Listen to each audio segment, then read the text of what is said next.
Loved it. All right. Well, prepare yourself, guys. Once again, we are back with another episode of We Got Your Mail. I was hoping I wouldn't hit the microphone when I did that. I'm trying to look cool here on the weekend. And I am joined here with the one, the only, the enigmatic, Amy Newman. What's up, Amy? I feel like there's been a lot of pressure put on me. I don't know how to be more enigmatic, but I feel like I'm definitely not enigmatic enough right now. It's a mystery. That's me. I like the way you do it. Just like, yep, that's what's happening. What am I gonna do? Well, guys, this is the show where we talk about your comments and questions, and we rectify them and reconcile them. What's the word I'm trying to do? Publicly shame, I think. Exactly. I think that's what we're doing here. We talk about it right here on the show. So, and we got a few of them up right now. I think some last minute stuff squeezed in as well. So, what's going on out there? What do the good people out there got to say today? All right. Well, first of all, the Buck Rogers 22 wants to know, what do y'all think of Shameik Moore and Tyrese Gibson's appalling anti-Black Lives Matter tweets? Neither celeb has apologized, but instead doubled down on them, making them look worse. However, now those tweets are deleted. Oh, and Terry Crews. I love the way. Oh, and Terry Crews. I just like you typed it. You could have put it back in. It's fine. That was the perfect way. I sense that's exactly how he wrote it when he was writing it out right before he was hovering over the send button. He's like, oh, and Terry Crews. Don't forget what he said. You know what, guys? You'll be surprised. I don't know what they said. I didn't even look it up. I see the thumbnails. I see that they're in the news. Are you choosing not to? I'm just choosing not to. Okay. It's not because I'm trying to protect them, because I'm a huge fan of Brooklyn Nine-Nine or anything like that. It's not why I'm doing it. No, I'm sure whatever they said was ridiculous, or maybe they feel like they had a point. But this reminds me of what's currently like going on with like Nick Cannon, for example. I listened to that. Now, he said what he said, and it was pretty stupid. And then, you know, that people always say you have the right to your opinion. You're a free country. You're in a free country. You can say what you want to say, but we also have the right to react the way we want to react. If we're sponsoring you, we're paying you money, and we don't want to be associated with this stuff, we're going to pull our funding. We're going to let you go, or whatever the backlash is going to be. I've had to disassociate myself from a person who used to work for my real estate firm, whose husband said something really racist on Facebook, and somebody tried to tag me on Facebook and was like, I can't believe you got this person working for. I'm like, whoa, no. That person hasn't worked for me in like 3 years. And they said, what? So I understand. But it's like the second they come out and they immediately apologize, it's always the same story. If they're worried about, you know, what they did or what they said, then within 24 hours, it's like, I'm ashamed of myself. I can't believe I said it and all this. It's always the same reaction. But it sounds like to me like these guys are like doubling down on it and like, fuck it, I'll just delete the tweet. That's good enough. And that's it. That seems to be the whole gist of it. I don't feel like I need to dive deep into what they probably did or what they said. Either they're going to double down on it and get canceled, or they're not. I'm pretty much, that's just how I see it. I feel like if it's big enough, it'll probably get back into my Twitter feed to the point where I was like, okay, let me see what the hell these guys said. But did you take a look at it? Did you find out what any of these guys said? I did, yeah, I did. When I saw the question pop up, I did some Googling. You did the research. I just called myself out. I'm lazy. Okay, I didn't want to read it. I'm sorry. No, I think that's a fair, that is a fair reaction to it. So what was, because it's Tyrese Gibson. I mean, he's just like Kanye West. He says crazy stuff all the time. Like, what was Shameik Moore? Why is that? I'm not thinking about the right guy. That's not the guy from NCIS or anything. What's that? Is that the guy from The Young and the Restless? Is it Shamar Moore? Am I thinking about Shamar Moore? Or Who am I thinking about? Yeah. Okay. So I'm not even thinking about the right guys. I know Tyrese Gibson. I know Terry Crews, but I don't know who Shameik Moore is. So what was so bad that they basically like said I'm at, like what? I mean, basically, it was a lot of. I'm kind of lumping them all together because I googled them all in like pretty quick succession. Yeah. I know Terry Crews his comment was really along the lines of like, I don't want Black Lives Matter to start feeling like Black Lives Better and create a racial divide in that direction. Yeah. I feel like it was a lot of the like, a lot of the issue was, it was a lot of the like, well, what can we be doing to not like, speaking, you know, these men speaking to the Black community saying like, what can we be doing to not be targeted by the cops? That kind of shit, where it's sort of shifting that blame onto like that's a big summarization of sort of what they. Then I think women have taught us these lessons long ago. Like just recently, within this decade, women were making good points about. Just because I'm dressed in this certain way, it's not an invitation. It's not a this and that and the other. So if that's the gist of what these guys have said, then they should have known better. It's like because we've gone through this before. It's like excuse me, Mr. Prejudiced person who probably doesn't need much motivation to say these ugly, nasty things to me. What can I do to better not, you know, trigger your already, you know, deep-seated, you know, hatred or feelings about me based on the color of my, like, no, there's that's not the situation. I'm like, I shouldn't have to go out of my way to make a person who already feels that way about me, you know, be comfortable around me. If that's their thing, that they need to, I don't need to change any of my.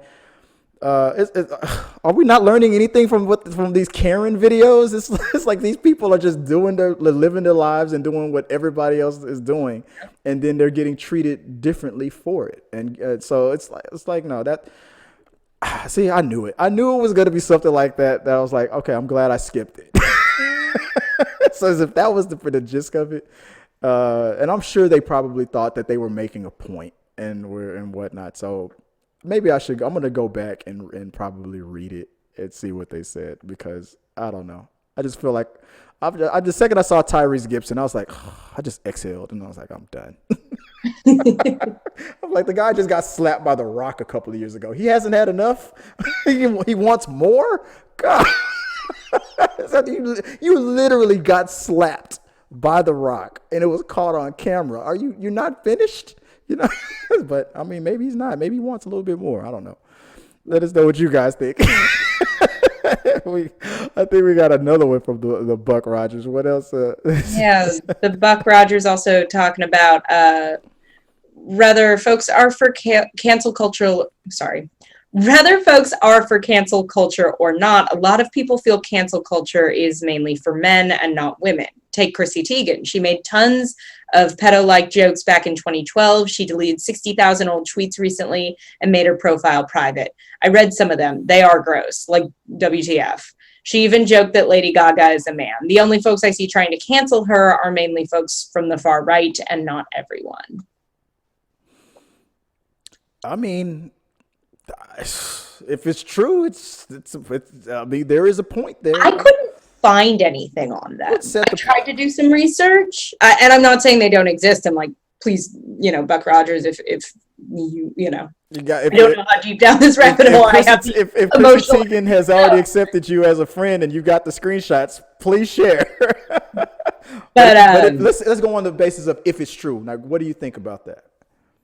The concept that if she made these jokes and whatnot, and nothing's happening to her. I mean, it's hard again because I saw there's been like a lot of, from what I can tell, pretty baseless claims trying to tie Chrissy Teigen in with some of the Epstein stuff. Mm-hmm. And from what I saw, that was why she deleted a lot of stuff. Again, it's hard to speak to jokes when I don't know what the jokes are, allegedly.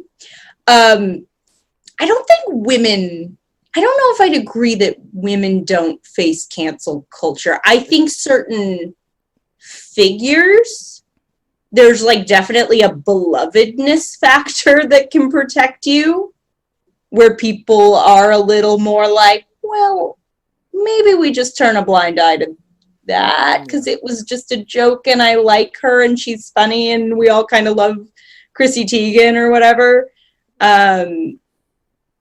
Also, it does become this weird, like, well, like the James Gunn stuff. I know a lot of that was like a similar, like, right wing trying to tear him down and digging up these jokes and going, well, why aren't you mad about it? So it becomes a whole weird political thing. It becomes a whole like, well, we like this person, we like their work, and we don't want to cancel them. But again, I think we've talked before too. I think a lot of stuff when it is just jokes, I do have a real like. I think if it's words, maybe an apology is sufficient. But again, if I'm not in the community that's being offended, I don't feel like it's my place to call, oh, that's okay, now we can forgive them. So I don't know. It's definitely an interesting question to bring up. Yeah, I mean, you're right. What's fair is fair. I see like it's one of two things that's happening. Either A, unlike Hartley from the Flash TV show series, Chrissy Teigen was able to read the tea leaves and see where the things were going and hurry up and got ahead of it as she realized her and not just her husband's fame was going in a certain direction, and she was getting a lot more attention and either got ahead of it and deleted 60,000 old tweets. Come on, that's a lot of tweets, and setting it to private, or maybe like you said, you researched it and you couldn't really see it. You saw attempts to tie her, but then you were also seeing the people that were trying to tie her to something that could quote unquote cancel her. So it could just be people just trying to cancel her because of where she stands on things. And then the third possibility is that maybe we're picking and choosing. Maybe because she is so loved on a whatever you wanted to call it, a liberal sense. And if cancel culture is more liberal than it is anything else, maybe they're like ignoring it a little, giving her some more slack than they would normally give anybody else. For example, like Alyssa Milano. When the whole thing about blackface was coming out there, old video that she did, a picture that she did came up. Like, isn't this blackface? You're supposed to be like the queen of the liberals. What's up with this? How come you're not getting canceled? And she was like, I think she addressed it once. She was like, I wasn't doing blackface. I was making fun of one of those Jersey Shore girls. That was a tan, not blackface. But I mean, so some it could be blackface, some it's not. So, and it doesn't seem like much is going to happen to Alyssa Milano. So, is cancel culture? If cancel culture is a person, is he or she picking and choosing? Maybe. Or maybe. Oh, go ahead. Sorry. I was just going to say, I will say this on the gender divide, because I was trying to think, like, do men get it harder on that front? And I will say... Megyn Kelly got fired twice. But when it's issues of, like, consent or something of a sexual nature, I do think there is a tendency, like, there's that unfortunate, like... There are instances where I feel like things have come out about women that would shut down a man's career. Right. And I think we do have a little bit more of like but it's a girl, which is obviously ridiculous and like should not slide. Oh, you're right. Like a bit of the like men can't, be assaulted in this way sort of mindset, which is really stupid and wrong. But I would say for some of that, I could see the argument being made that like there have been like female comedians and female figures where if these things come out about them, we're quicker to kind of just sweep it under the rug and go. You're right. I wanted to share it, and I decided not to at the last minute. I forgot the singer's name. I think he's a Texas country singer. He was on a gig. I forgot his name, but he was on stage. And while he was singing, some woman just jumped on stage with him and started harassing him. And like she wanted to touch on him and stuff. I guess she admired him. And he had to stop playing his guitar. And he was like, ma'am, I'm like, could you stop? Could you please like stand like 7 feet away from me? Because this was like a couple of days ago. He's trying to social distance. And he said the only reason why he had to go out and try to do a little concert because he needed, he needs to do some gigs and pay some bills. And then this woman was just all in his personal bubble and just like, there's the health issue right now, but also, if that happened to, to a female country artist, if a man jumped on stage and started doing that. Like 10 guys would have swarmed the stage to pull him off of her. Yeah. And it was like, and it was like, is it because it's a guy? Maybe all the other guys were like, you got it. You can handle it. Don't be. But then when he made a statement about it later, and I'm sorry, I don't remember the name, but I'll look it up later. But he made such a good point. And he was like, all I was trying to do was get up on stage and work so I can pay my bills and take care of my family. Now I got to wonder about this crazy person who I asked very nicely multiple times to keep their distance away from me. And she purposely got in my face, coughed on me on purpose. And then and when you watch the video, she was all like, when he told her firmly, get away from me, I'm not playing. Yeah. She was like, are you serious? And he's like, yes. Like, and he was talking to somebody behind the camera. Could somebody get her away from me, please? Like, it got to a point where then the audience started booing her, and then she was like, fine. Like I was like, are you drunk? Are you day drinking or something?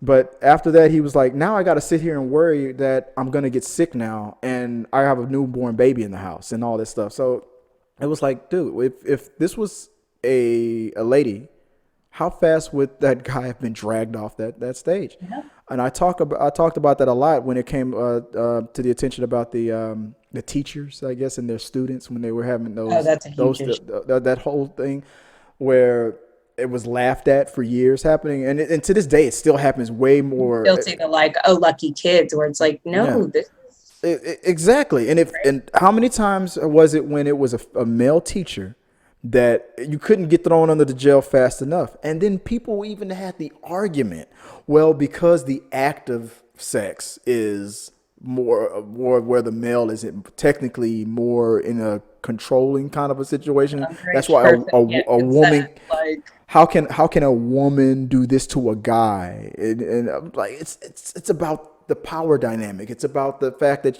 she's an adult. It's about the fact that it's a minor. It's like, dude, like take your whole physical aspect out of it for a second and think about it the way the way it should be thought about, and then ask yourself how would you have reacted, or how should you have reacted. But I don't know. That's like maybe we're going nicer on Teigen. Or maybe not. I don't know. I didn't see them. I don't know what she said. But like I said, if you have screenshots of it, share it, and maybe we can talk about it again. Okay, we've been on that one for a long time. Let's move on to the next one. On the T3 Media's on a cheerier subject, talking about Palm Springs, Yoze Lynn says, it's funny and mildly philosophical. I liked it, and I'm probably going to watch it twice. Ooh, the movie's so nice. I watched it twice. Don't you watch it? That thing clocks in at a tight 90 minutes. Okay, you could get 2 Palm Springs for 1 Irishman. That's all I'm saying. Oh yeah, I'm gonna watch it again. I agree. It's definitely rewatchable. It's definitely one of those movies where you will watch it again and you notice something you didn't catch the first time. I'm pretty sure of it. And that the whole argument about the little, I don't want to spoil anything for people who haven't seen it. We also have on your video talking about the ending of Palm Springs, devoteetv says, I think Sara had escaped the time loop multiple times and Nyles sees her again like the first time. Maybe the last time she saw Nyles die and realized for a second she loves him and wants a relationship. Being stuck without Nyles is not real enough. For the goat, it could be that she did that earlier in the day, and after the rest of the day, the goat is not there because he is no longer stuck. I am going to debunk your theory. I had to read this one twice. Okay, let me get back to the whole. Just like Palm Springs, the review's so nice. I think Sara had escaped the time loop multiple times. Then how would they actually be getting out? Then how would she get? No, the better question to me was, how would she get back in? Yeah. Because because when she tested it on the goat, it was easy for her to get back in because she never left. To escape, now spoiler guys, if you haven't watched it yet, I'm about to spoil it. To escape the time loop, she figured that you had to blow the cave up where the time loop thing originated, and with yourself in there at a certain point when the loop was about to happen, and disrupt it and knock yourself out of that time loop. You would either kill yourself or you would escape the time loop, or maybe both. Maybe a splattered you would be thrown out of the time loop, right? But that was a lot of C4 she brought into that cave. Yeah. So I'm pretty sure that it destroyed that whole magical thing that was happening there. It destroyed Why wouldn't the movie have shown us that? Like, that feels like a big thing to not have shown us. Right. When I first saw it, I imagined that the cave was destroyed. But if you were outside, if you were in the time loop, but outside of the cave when it was blown up, you're still stuck in the time loop. So when your loop happens again, the cave comes back. But the goat disappeared. But on my debunked video, I argued that it shouldn't have disappeared. She should have woke up to find another goat that just never to the goat had never met her yet. But if that makes sense. A little writing hiccup. It was a plot hole. Yeah. to me, it was a plot hole. So I imagine this. I imagine she took a goat into the cave. It now is a part of the time loop. She loved it. She trained it. Maybe her and that goat were friends for years, where she taught the goat some goat tricks and did some fun stuff together. And they went on goat adventures together. And then when she blew it up, the goat should have came back the next day and would have been like, who the hell are you? Which should have acted the same way it acted when she first took it. Yeah. Like, hey, you're not doing the trick I taught you anymore. You don't remember me. The goat, he's not in the loop anymore. Blah, blah, blah. That's what should have happened, because that's kind of what happened to Andy Samberg. It's like you blew yourself out of the time loop. So when I see you again in that time loop, you're just a regular person. You don't remember any of it. You're now outside of the loop. That was the point that I made on my ending debunked video. But maybe the goat went somewhere else. Maybe the goat's in like a whole nother plane that just took it out of the time loop. Maybe now that would be the theory that getting knocked out of the time loop treats animals differently than humans, or she just like blew up the goat wrong. I don't know. There's where I would. That's what I really think. I'm gonna say it. I think we're overthinking it. We are not. We are underthinking it. I think she blew that. You're right. I think she blew that goat up a millisecond too soon, and it's dead. And that's what happened. Then she realized, I made a mistake. So when I do it, then I'll do it. I'm sorry. Okay. I'm just so fascinated about that plot hole. So that's why I had to make a whole video about it. I debunked it. All right. Oh, we got a winner up next. You're gonna wanna save some time for this. Comdiver0703 says, "Nice shirt, you Nazi fuck. Black power. Fuck you too." Yeah. So. What my good friend is it Comdiver0703? I just realized that that's what his damn name was. Gonna have to censor that. A little dolphin censor on that guy's name. But he's talking about, and I thought we talked about this before on the channel, but maybe we didn't. I think we talked about talking about it. I think I texted you or I called you and I said Usually I try to take the high ground and I don't, comment back on people, but I did with this guy. So he got my wrath. And what I responded to him was, because I guess he was assuming when I was laughing at the whole Seth Rogen video where he was telling everybody to F off, who doesn't believe that Black Lives Matter, I was wearing this shirt that says black. Right here. He says, "Oh, you're wearing your little black shirt. What's that supposed to be? Black power?" Yeah, little. But I was like, "Well, dude, if you go a little bit closer to the nether regions area, you would see that that's T'Challa. This is a Disney shirt, not a Black Power shirt. Copyrighted by Disney and Marvel. That's all this was." Like, no, Mickey said Black Power. Yeah. no, right. But no, that's all. So you know what they say about, a-holes and assumptions and all that stuff, yeah. Whatever, Boom. dude. Yeah, boom. That's you. I just dropped the mic on you, sir. So, and I'm sure now I'm expecting that apology comment any day now. I wait for your response. Do you feel vindicated? Not even a little bit. All right, moving on. Zachsucksdotorg on our fundraising for Sundance video asked, was that a screen test with John Campea? Oh, I'm glad you said John Campea, because he always gets the name of this channel wrong too. John Campea. So I did a video where I did, it's almost like a screenshot, the way what you're seeing this screenshot here, right? So John Campea is a movie pundit who I follow. I love John Campea. He's one of the main reasons why I'm even doing this channel. So he has his Amy Newman. I forgot her name was Amanda. I forgot her name. Well, she did a read of the questions, and I submitted my own question, and so you pay John Campea like $5 or $10 or whatever on their YouTube super chats when they are on live, and he reads out the questions to the people who submit their questions through the super chats, movie related mostly. So I sent the super chat and I made her say, "Hey guys, this is Chris with T3 Medias." That's all I typed, and because I submitted it, she had to read it. She read it, and then you could hear John in the background go, "Okay, what's next?"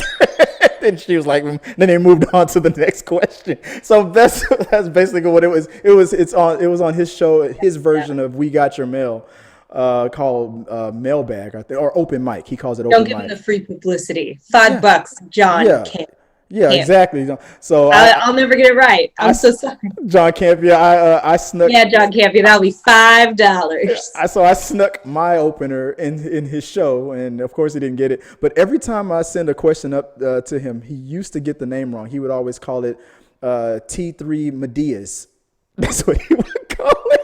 It was so funny. And I think the last time I sent something in, he finally said it right. T3 Medias. He finally said it right, and I was so proud. I felt that's when I felt vindicated. We do have another John Campea question. BBQ Network asking, why does John Campea not get along with Mark Fernandez? Because Mark Fernandez is not using the show that he canceled the show that John Campea created. John Campea was a movie blogger who was hired by AMC to write blogs for AMC movie theaters. And then he came up with the idea, hey, this thing on YouTube is getting big. Let's turn it into a movie talk show on YouTube. I don't need a big budget. Don't need to take millions of dollars from you guys. We'll start small, and then we'll try to grow, like basically what we're doing also here on T3 Medias. Right. He paid some other bloggers and whatnot to join the channel, and they little by little, with little funding from AMC theaters, they grew the channel. Then AMC decided they didn't want to do it anymore. They sold it to another magazine company called Collider that's ran by Mark Fernandez. They took everything from the AMC theaters and moved it to Collider, AMC Movie Talk, Mailbag, all those things that John helped create, that John created. And then John left them because Collider was taking the whole thing into a direction that he didn't want to go. They wanted to do more interviews with actors and follow trends. And John said that he's like, this is not what the show was started on. It was about movie talk. Let's keep it between us and the people and the subscribers. But Collider was like, no, let's follow trends. Let's do deep fakes. Let's do this. Let's do that. This is hot now. And John was like, I'm out. So now John is doing what he loves to do. It's between him and the audience. That's why people are willing to pay $5, $10, $50 to get their questions read. And Mark Fernandez just within a couple of months ago just shut down the whole thing. They're no longer doing movie talk and mailbag and all that stuff. All the stuff that John Campea invented, it got shut down. And then John Campea had Mark Fernandez on his show to ask him, hey, what happened? What's going on? And they talked for a long time. But one of the funny things that John did say to him was, okay, so if you're not going to use the Movie Talk logo and all that stuff anymore, you mind giving it back? And Mark Fernandez was like, oh, no, we're going to keep that. Like, we might bring it back maybe sometime in the future. So I don't know if they don't like each other, but they tolerate each other, but they just had different ways of seeing the direction that they wanted to take things, and they just went their separate ways. I don't know if there's really bad blood, and John has talked about it at length on his channel. So anything you want to know about John Campea's version of it, it's on his channel. So John, I hope I made you proud. I hope I didn't misrepresent you. He's my Papa Bear. All right, I'm trying to make him proud. And a lot of free views. Up next, we got Musa Murshed on our video discussing bias for Marvel over DC on Rotten Tomatoes, asking, isn't Rotten Tomatoes owned by Warner Brothers? Yes. So I did a video asking that question because everybody was talking about how Rotten Tomatoes is so biased against anything that's not Marvel comic movie related. They were always biased against all the DC stuff. They're owned by Disney, and they're purposely writing negative things about Warner Brothers DC Comics. Yeah, I just looked it up. It's NBC and Warner Brothers. Warner Brothers owns part of Rotten Tomatoes, and I was like, damn it, why didn't I know that because I debunked that a long time. That's not how Rotten Tomatoes is first and foremost. That's not how it's set up. It's an algorithm. They get all these critics that they confirm to be legit, and then they get them the platform to give their ratings, and then they give an average based on all these different. If anything, I think if they were biased, then that means that all the Marvel movies would be getting the worst tomatoes, and all the DCs. So now when I see that, I'm really like, bravo there, Rotten Tomatoes. You're shitting on your own Warner Brothers movies, unless that's the conspiracy theory. Maybe to throw people off. That's what we gotta shit on our own movies, so nobody will figure out that never see it coming. They'll never see it coming. There you go. Perfect way to do it. You figured it out. Up next, we got Patrick asking. They already greenlighted a sequel, but does anyone else think they should go the way Alien Nation did and make it a series? I forgot to put what he was talking about. Patrick was talking. If I remember correctly, they already greenlit a sequel, but does anyone else think they should go the Alien? He was talking about Bright, the movie Bright from Netflix, Will Smith. Now the jury is out on that. I heard that sequel was coming too, but I haven't heard if it's being made. It's been a while. Bright came out a year and a half or 2 years ago, I think, if I'm not mistaken. That sequel should have been came out, but I don't know why everybody was. Did you ever see Bright? That movie, Bright. Mm-hmm. It's imagine Lord of the Rings. No, it's Onward. It's Onward, brought to life. It's Onward. That's imagine Onward with real live people, like the fairy tale and the legendary myth, the legend, and then they discover electricity and they evolve into what society. And you have the elves. Are the rich people, are like your elites. They live in downtown, and they have all the access to the money and stuff. And then you have the regular humans, and they're living in the suburbs and in the lower middle class, and then you have the ogres, and they're mostly in the gangs and this and that and what. And Will Smith is playing a cop, and his partner is the first ogre, I think, that becomes a peace officer, and it's pretty much like one of those gang related movies where the cops have to survive a night in the in gang activity, but in this fairy like world, and they're being hunted by these gang members that are ogres and these elite fairies that are that are the real. It's crazy. So would you be interested? Do you think a sequel or a series would be? They said a sequel was coming. It already did the movie, so I don't. But Patrick's asking if I guess he's feeling like a series would be a better fit. if Will Smith wasn't involved, I don't think Will Smith would do it anymore if it was just a series. But I feel like for fantasy, a series is always like a solid move because you get to explore the world so much more fully. Do you remember the actress who was in the original, not the English version of the dragon tattoo lady, those series? Oh, sure, yeah. What's her name? She was in the Sherlock Holmes movies and whatnot. She's in it. She's the villain in the movie. So it sounds like a series would be cool, but they couldn't swing it with those names. With those names, you got Will Smith in there. I just think that especially with his schedule becoming more and more packed, I don't think he'd have time to knock out a series like that. Maybe he would, maybe he wouldn't. But I think it's better to. You've already got the first movie out. A spin-off series with in a totally different area, in the world of definitely. But I want to see a sequel to that story. I want to see where it goes because the ending blew me away. I like that. Stop hating on Bright, guys. It was good. It was onward. It was. I don't know. You're gonna have to see it, Amy. I'm telling you, you would like it.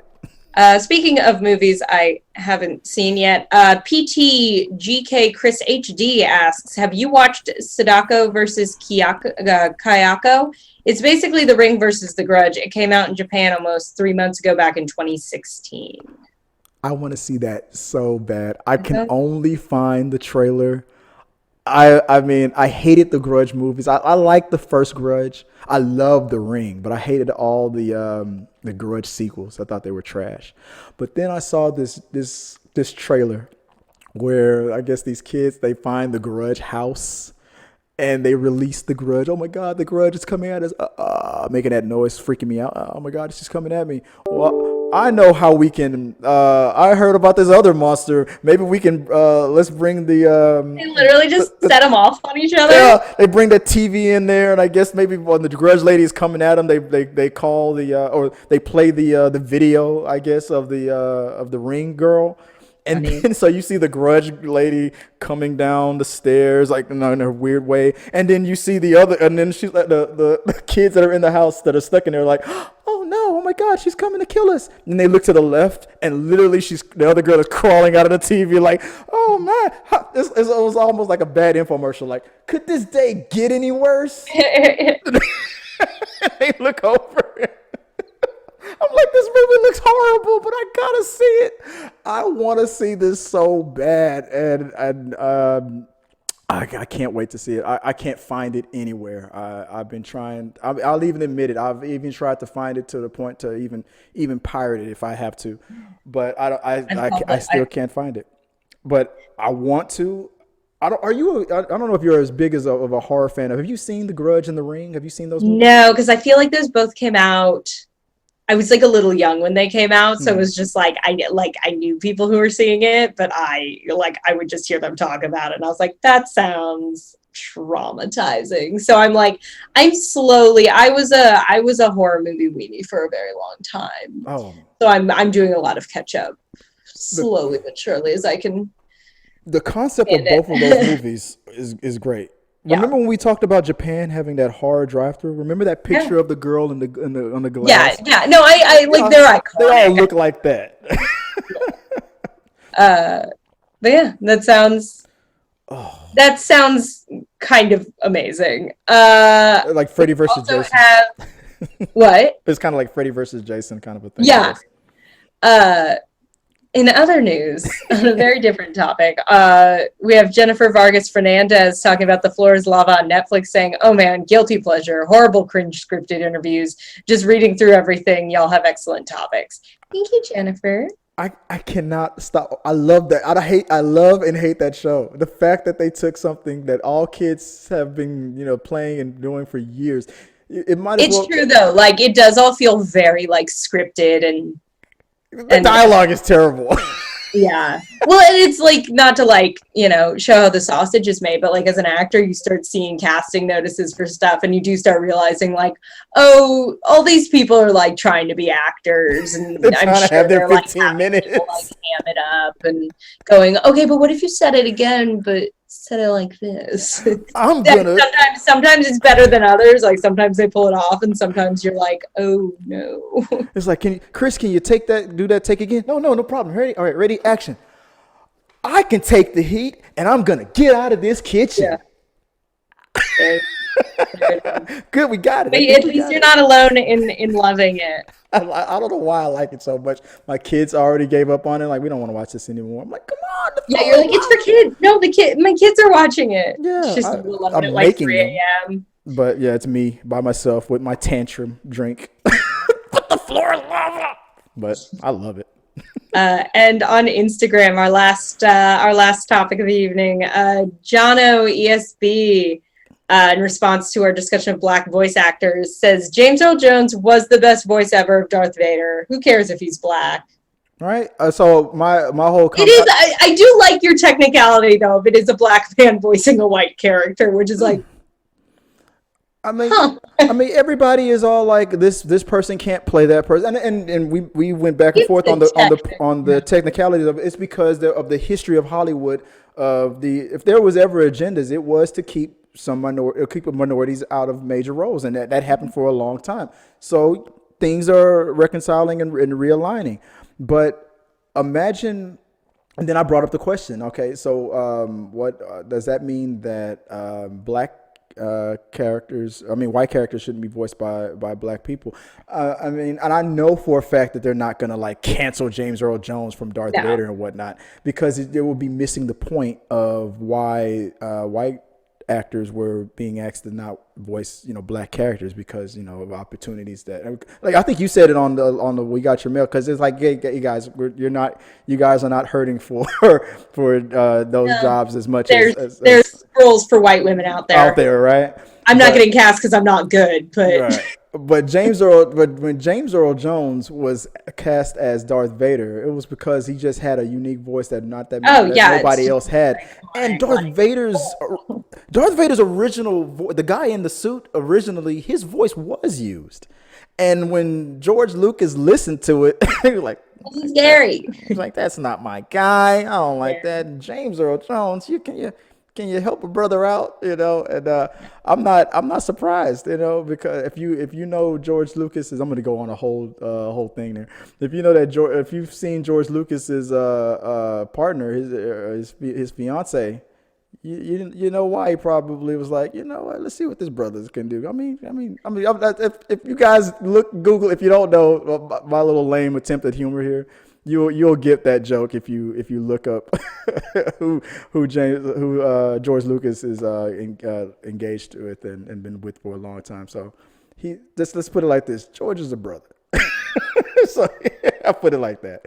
But it was an iconic thing. I mean, James Earl Jones had. No, I feel like that's a joke as much as anything. Like we certainly weren't. Yeah, I wasn't advocating that every Black person voicing a white person should be fired. No, I was just. And honestly, I feel like it was the only really mainstream example we could think of, and again, that one even feels almost like a technicality. Darth Vader has been voiced, even in the way we hear Darth Vader. There is a white guy who LucasArts has officially hired and will be, I think, the backup for Darth Vader once James Earl Jones decides he's not going to do it anymore, or when it happens if he passes away. There is a guy, I forgot his name, but if you guys go to the YouTube, I'm gonna plug. It's my last time I plug another channel. Go to the YouTube channel or look up.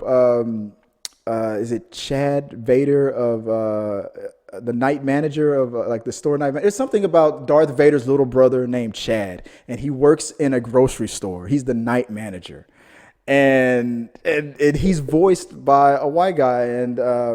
And Lucas, they loved the YouTube channel so much they hired him to be the voice of Darth Vader for like a video game. And I think he's officially going to be the voice of Darth Vader when James is no longer willing to do it anymore or can't do it anymore. But look that guy, look Chad Vader, night manager. It's hilarious. They make a bunch of Star Wars references. It's funny. He's a white guy. It's fine. He always talks about the grocery store, the laser system. The thing that goes bloop. He talks about the laser system and like we're making it fully operational. Bunch of references. You'll love it. It's great, guys. Go check it out. Chad Vader, Night Manager. You're welcome. But that's it, guys, for We Got Your Mail. I want to thank Amy again for helping me run through these questions, these comments that people have sent to us. Guys, remember, if you want to send us a question, a comment to the channel, you can always send it at T3 Media. It's on our social media, on TikTok, as long as we still have that going on Facebook, our Facebook page, in our groups, on our Instagrams and Twitter. And we will answer them right here on the channel. If you want to send us a topic for the main show for Why Is That Trending, I got it right this time. Email us at mail@t3medias.com. You can find me, Chris Fagan, also on Twitter and Instagram, Chris at Fagan1980. Because I've been that guy since 1980. And you can also find Amy. Amy, where can they find you on the internets and on the Twitters when I'm not, making you stay up past your bedtime here on the show? I am on Instagram at amy.n.newman, on Twitter at amy_n_Newman, and there is a tape in your garage, and if you find it and you put it in your VHS player, you'll also find me coming out of your TV. Okay. All right, that's enough of that. We're not doing that. We're not going to. See, Amy's always trying to freak me out before I'm about to go. See, she does. Have a good one, Chris. Like, damn it, she got me again. But I appreciate you guys. And like I said, till next time, guys, I guess we'll be haunting you pretty soon. Take it easy, guys.